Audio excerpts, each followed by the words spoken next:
Alright, so in this video, we are going to discuss how to make this object. We have a hexagonal tile to be used for a board game. A friend of mine is working on a game called Cover Your Nuts. And the tile has a little slot cut out of it that is designed to fit a standard size playing die, like so. Although the slot can be designed to fit whatever object you need it to. So we're going to show how to make this in such a way that it works even if the front artwork is continuous and you don't want it to be interrupted by the slot. Also show how it can be built in such a way that you can easily change the symbol at the bottom of the slot without having to rebuild the entire object. Because you want to be able to iterate quickly. So let's go ahead and get started. First up, I'm going to work on the back art. I'm going to trim the fat a little bit here, take off most of the white space. Not all of it, as we'll see why in a second here.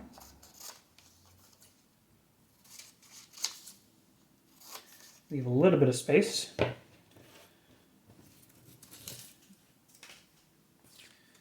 Now, in order to build this, we're going to need 2 pieces of cardboard. The one that is attached to the back artwork kind of doesn't really matter what the thickness of this is. So I like to use the thinnest cardboard that I can find just to make it easier to work with. Now, if you have cardboard that is blank on one side, but has color on the other, like you get from most packaging from the grocery store, the question is, which side should you attach the paper to? And then after some experimenting, I found that what makes the most sense is to attach it to the blank side. Because if you attach it to the colored side, not sure if this will come through very clearly on the camera, but you might be able to see that since the paper is slightly translucent, you can actually see the color and the text from the cardboard bleeding through a little bit. And this is something that will actually get worse over time. As you play test with your components more and more, this paper will inevitably get scratched and banged up, and it will reveal more and more of the background over time. So in order to fight against that effect, you want to attach the paper to the brown side rather than the colored side. So with that in mind, I'm going to grab a pen here.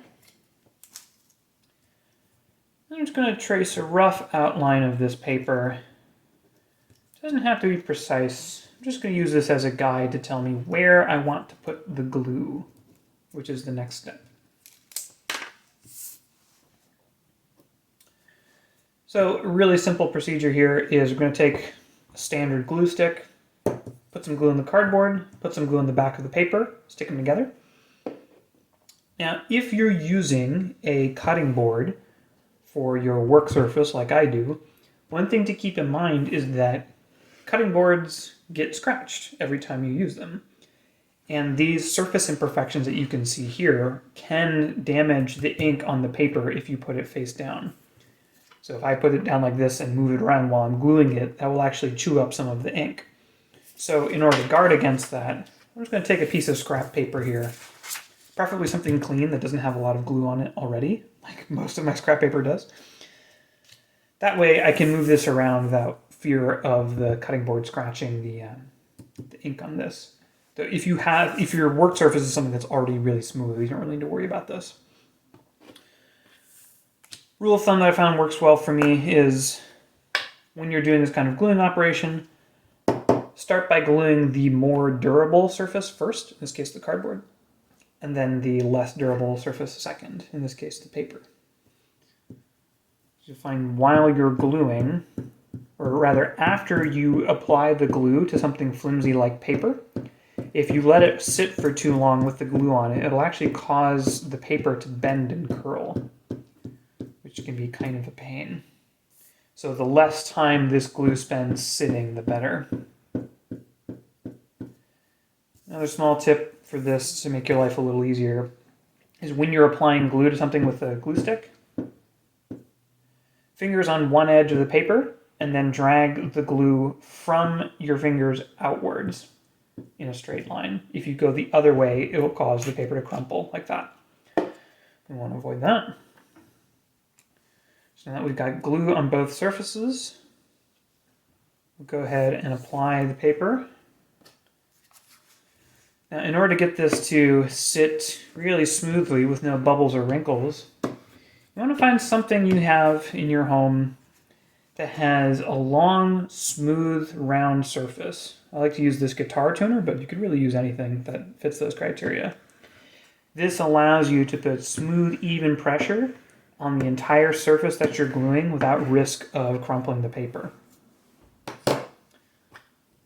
Cover my glue stick so it doesn't dry out. Now, if you want a further layer of protection against this moving around during playtesting, I have a system that I call the compression chamber, which I'll try to show on camera here. So the way the compression chamber works, you take two heavy books, place the thing that you want to glue in between them, like so, and stick something heavy on top. I happen to have a 10-pound dumbbell that does the job nicely, but if you don't have a dumbbell, I'm sure you can improvise with something sitting around your home. So you can just leave this on the side of the desk or the floor while you're doing other work. I'll get this out of the way here for a second.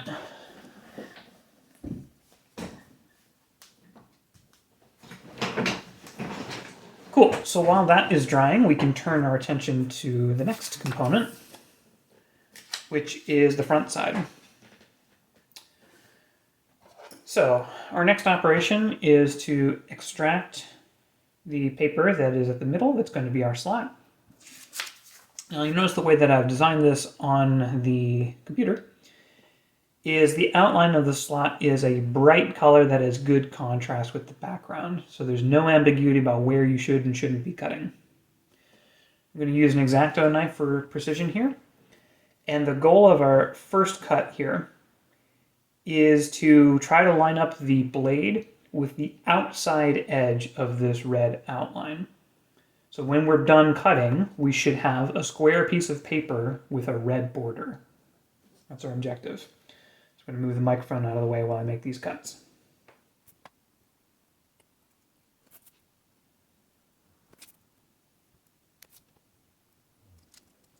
There we go. So now we have this square piece of paper, which will live at the bottom of the slot, separated from the main artwork. And the reason that we cut in this specific way of keeping the red border around here is we want the size of the slot to be slightly bigger than the size of the paper that we're going to put at the bottom of the slot. This ensures that the entire piece of paper will be able to fit at the bottom without any risk of the edges folding up. So we're going to go ahead and set this aside for now. And we're going to work on gluing this to the cardboard. Same process here. Trim the fat a little.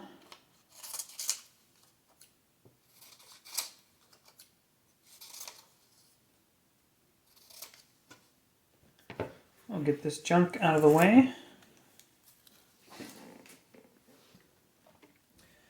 So when selecting a piece of cardboard to be the bottom part, note that the width of this cardboard is going to be the depth of the slot. So if you want a deeper slot, you'll want a thicker piece of cardboard. The advantage of that is more depth for your object to sit in, and it's going to be a little bit more durable. The downside is if these objects are going to be stacking on top of each other, thick cardboard means you're going to have a really tall stack. So no solutions in life, only trade-offs. You got to pick the cardboard that works for you. Now we're going to do the same thing we did before. Use a pen to trace the outline of this paper, just so we have a rough idea of where we want glue on our cardboard. And a slight change this time is we're also going to trace the inner edge so that we don't put excess glue on here.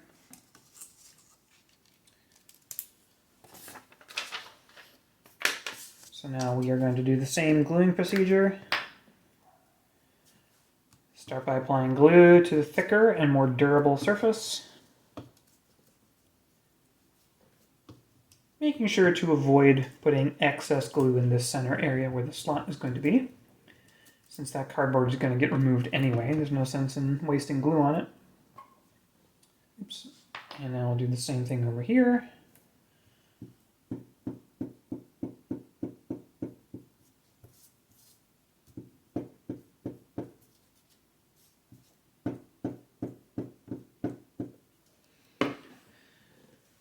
We'll apply this to the surface. It doesn't actually matter if you exactly line up the paper with the pen markings that you've just made, because those aren't going to be visible in the final product anyway. Use our handy dandy paper fastening device. Good smooth strokes all around so it lays flat.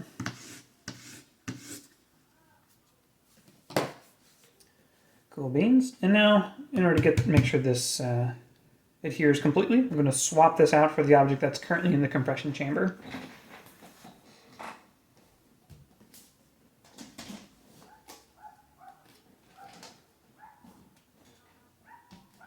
There we go. So now we can turn our attention back to the back part of this. So the glue is dried, it's firmly adhered. You can now cut out the edge. By doing it the way that we've done, with a little bit of white space and some thin cardboard, we give ourselves the advantage of being able to make these precise cuts all at once using a simple pair of scissors. Scissors tend to not work very well on thicker cardboard, but they do work pretty well on thin cardboard. So we'll go ahead and make these cuts. Trying to get the edge of the scissors to line up with the outside edge of the back artwork. Cool. So there we go. So it is also possible to cut out the paper precisely, cut out the cardboard precisely, and then glue them together.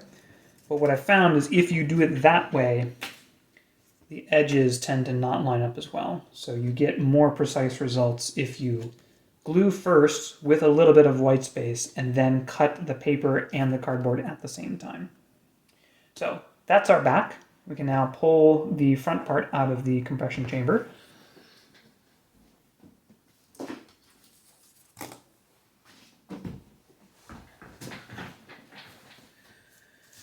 So next, we can separate the art from the excess. The way I like to do this for the outside edge is I'm going to start by using the X-Acto knife to make the first incision. That'll cut through the paper and a little bit of the cardboard. Then once we've done that all the way around, we'll switch over to the box cutter to go all the way through, just to try to reduce the amount of wear and tear we put on our X-Acto knife, since it's not really designed to cut through cardboard.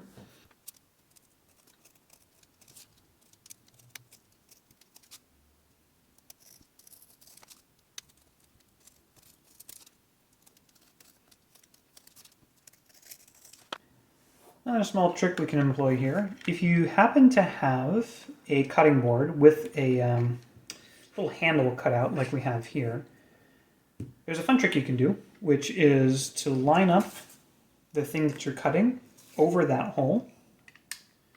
We're going to shorten the blade of our box cutter a little bit. So now what we can do is punch this straight through. It'll pop out the other side and be able to move freely, cutting every layer of the cardboard. So if I try to do that directly over the cutting board will prevent the blade from going all the way through. If I put it here, the blade will be able to pop through the other side and get through every layer of the cardboard, like that. By shortening the blade on the box cutter, we reduce the risk of cutting whatever surface is underneath our cutting board.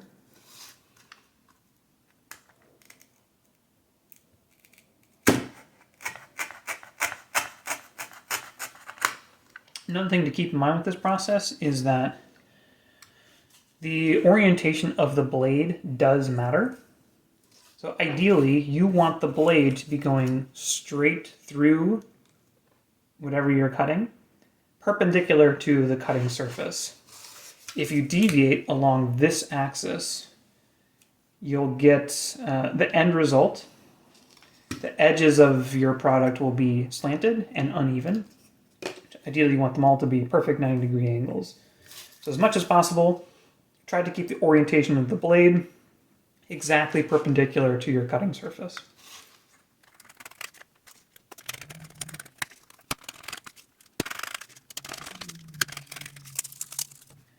So there we go.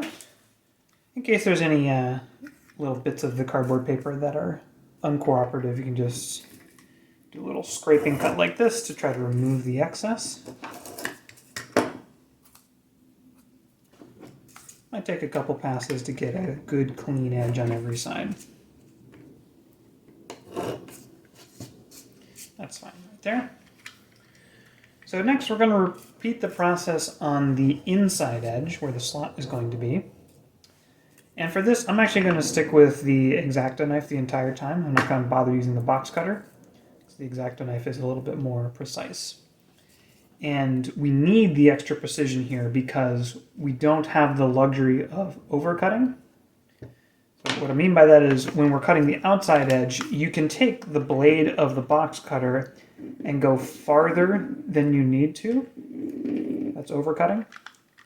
You can't do that on the inside edge because then you'll cut into your artwork, which you don't want.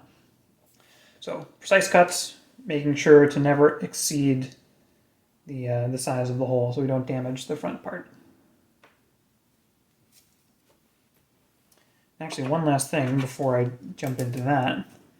Something you can do to make this process just a little bit easier is take a pen and run it along the inside edge of this paper here, which does two things. A, it makes it visually obvious where you need to make your cut. And B, as the ink sets into the cardboard, it will soften it, making it easier for your X-Acto knife to cut through. And you can increase that softening effect by giving a little bit of extra pressure on the pen. So you make a nice little groove for your X-Acto knife to follow. So that makes it easier to get straight lines and you reduce wear and tear on your blade.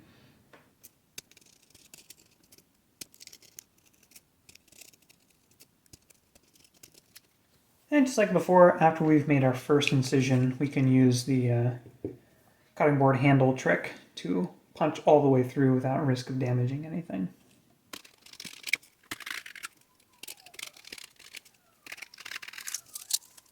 And there we go. So that's our slot. Just a quick sanity check to make sure that this object is indeed fit for purpose and we haven't blundered along the way and mismeasured something. So if we have made a mistake, best to find out early so you can save yourself some extra work. All right, so we've got our back, we've got our front with the slot cut out. Next step is to adhere them together.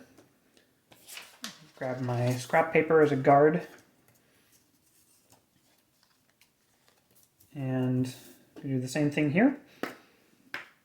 And we're actually going to, one step that I skipped, almost missed. You can see how many different steps there are involved in this. Next step is I want to remove the red border from the paper that's going to live at the bottom of the slot. This will ensure that the paper can be pressed in without crumpling up the edges.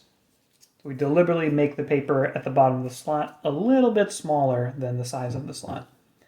And to do that, we simply make a precise cut where we remove the red border.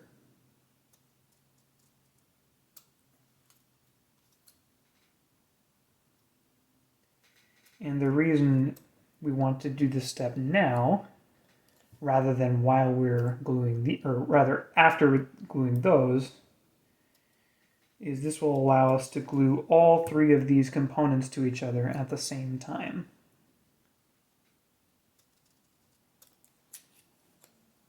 Okay, let's get rid of some of this excess.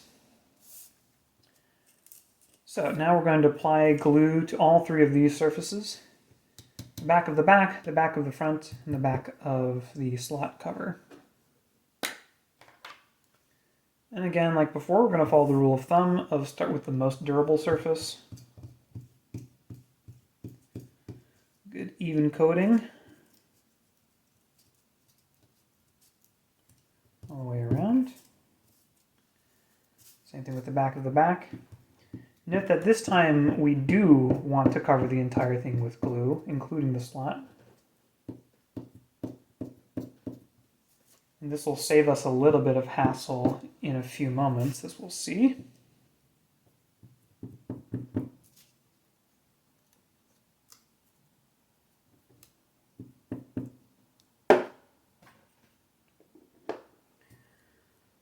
Okay.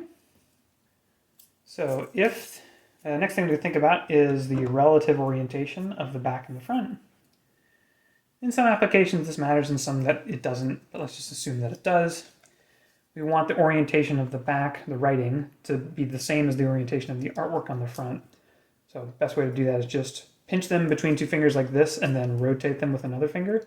So you can easily keep track of what the orientation is relative to each other. That way you don't end up with them needing to be flipped diagonally in order to get them to line up.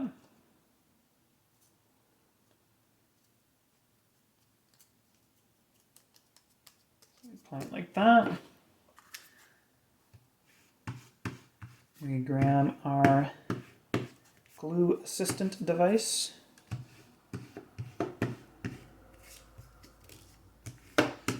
Now here we can see the benefit of having applied glue to the entire surface of the back, because the glue stick is too big to fit into this slot, so we don't have an easy way of applying glue to that bottom surface. But since it's already glued, we can immediately jump to the next step, which is taking the paper for the bottom of the slot, pressing it right in there. Now, in order to get this a good solid fit, make sure that it doesn't crumple or wrinkle or bubble, take something like the back of a Sharpie or a pen, anything that has a round, smooth surface on it. And you can use that, just run that along the edges a little bit.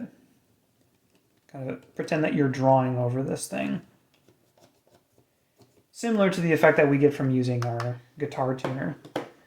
Just a smooth surface that we can use to press down the paper evenly to encourage it to adhere to the glue and avoid any bubbling. Voila! So that is our finished product right there. We've got the back, the front artwork that's continuous. You can see it's not interrupted by the slot. It's durable. You can play with it for 100 hours, it'll still work. So the next consideration is, suppose you play test with this object in your game, and you eventually decide that you want to replace the symbol at the bottom, or maybe add some symbols around the outside. Now, your first instinct might be that this was a huge waste of time because you have to rebuild this entire object from scratch, but it's actually pretty simple. All you have to do is print out the new version of what you want on front. Maybe you're adding symbols to the top part, maybe you're changing the symbol at the bottom of the slot, whatever it is. Use your scissors or your X-Acto knife to make a nice precise cut to get that individual piece, and I'll do that real quick. Let's just say for this example that I don't actually care about this artwork on the outside. All I care about is the bottom of the slot. I'll just make a nice precise cut to delete the red, but keep everything else. So we isolate the part of the image that we actually want. In this case, the part that's going to be at the bottom of the slot. We'll apply glue to this, stick it into the bottom. Now, it might not be as secure of a fit as when we can usually do glue on both sides. But I found that when you're applying paper to paper, a single layer of glue is usually enough. And you also might be concerned that the extra height of adding this paper will be noticeable. That players will be able to tell when something has had an extra layer glued onto it, either by the texture or by the sight of it, whatever it is. But I found that the height of paper is negligible. It's small enough that you really don't notice for any of those reasons. So yeah, let me stick this in here. And so right away, without even having to glue it, it already looks like exactly as it did before, just with a different symbol. So you have just as much flexibility with this system as you would if you were just cutting your hexes out of paper, but with the added benefit of it being a nice, neat home for your objects. So there you go. Enjoy.